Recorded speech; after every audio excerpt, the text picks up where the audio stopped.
All right, now we're going to do the next 5 in the 2008 multiple choice non-calculator, so 16 through 20.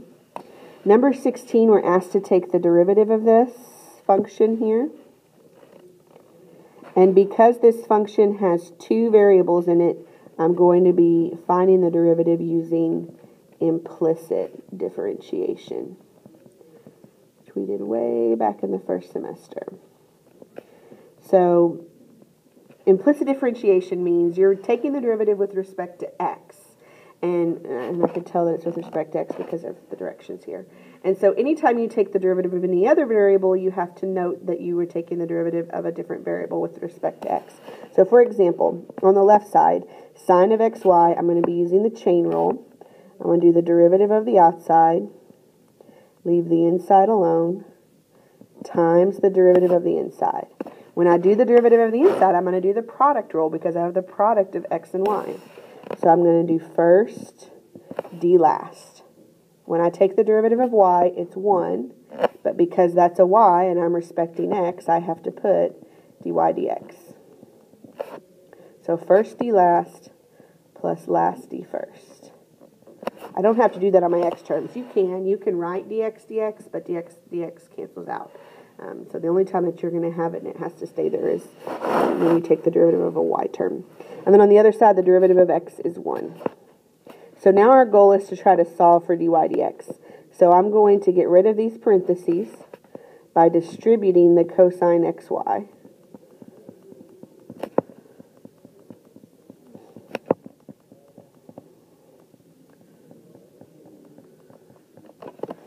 Then I'm going to move the y cosine xy over.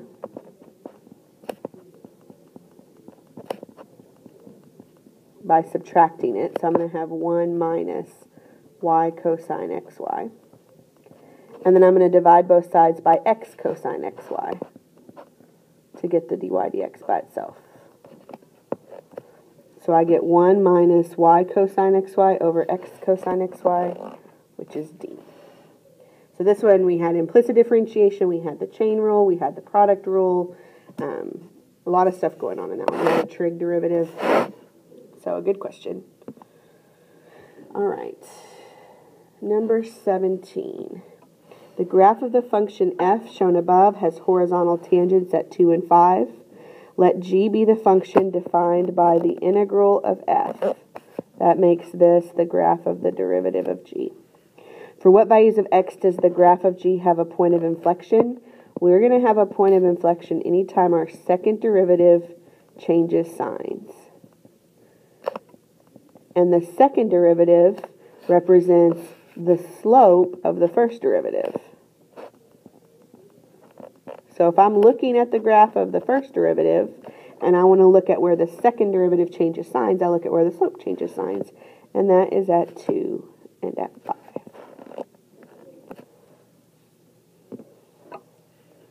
All right. Number 18.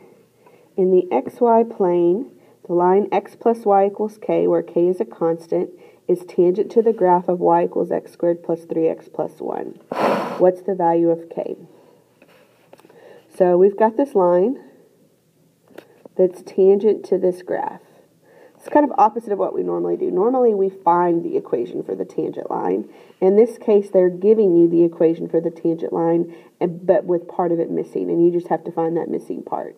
So I'm still going to go through the steps that I would go through to write the equation for the tangent line, which is I would find a slope and I would find a point. All right, so to find the slope, I would find the derivative. The derivative of this function is 2x plus 3. And they gave me the equation for the tangent line, which if I solve that for y is this. So I can see that the slope of the tangent line is going to be -1, which would come from the derivative. So I can use that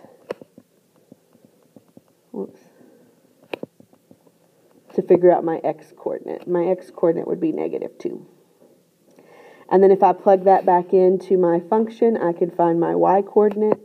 So 4 minus 6 plus 1, that would be -1.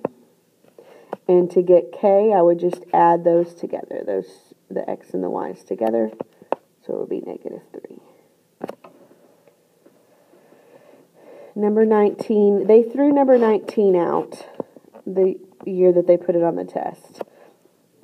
So many people missed it. And that's because normally when we look for horizontal asymptotes, I think most teachers teach the little trick, some version of a trick of Bobo-Botnow-Eats DC. But that didn't work on this problem. So you had to really think about what a horizontal asymptote is. Horizontal asymptotes are what are happening to the ends of the graph as x gets really large and positive or really small and negative.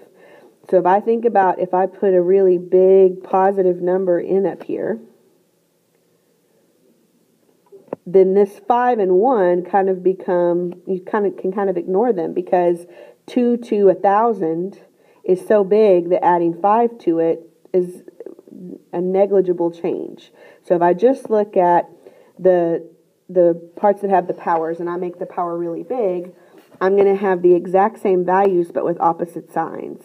So that's going to make negative 1 one of my horizontal asymptotes because 2 to the 1,000th divided by negative 2 to the 1,000th would be negative 1. I also have to consider what happens if x gets really big and negative. That's the other end of the graph, the left side of the graph. So in that case, if those get really big and negative, well, if I have like 2 to the negative 1,000, that's 1 over 2 to the 1,000. That's a really small number. Because I'm dividing 1 by something really big, so I'm getting something really small. So in that case, these two become negligible because they become so small if I raise them to really big negative powers. So then my horizontal asymptote is 5. So I would get E. But like I said, so many people missed this. The year that they put it on there, they ended up actually having to throw it out that year. Okay, last one in this little group here. Let f be a function with a second derivative given by, and they give you the second derivative. What are the x coordinates of the points of inflection? So we start off by figuring out where the second derivative is 0 or undefined. And then we also look for where the second derivative changes signs. So we have three values that will cause this to be 0. 0, 3, and 6. If I test points around each of those, if I plug in negative 1, that's going to be positive, negative, negative, which is positive. If I plug in positive 1, positive, negative, negative, which is positive. If I plug in 4, positive, positive, negative. If I plug in 7, positive, positive, positive. So even though there were 3 possible points of inflection, there are 3 zeros to the second derivative, only 2 of them are actually points of inflection because only 2 of them does the concavity actually change. Whoops. Backwards. Up, down, up. At 0, the sign didn't change. So even though the second derivative is 0 there, there is no point of inflection there. So it's just at 3 and 6.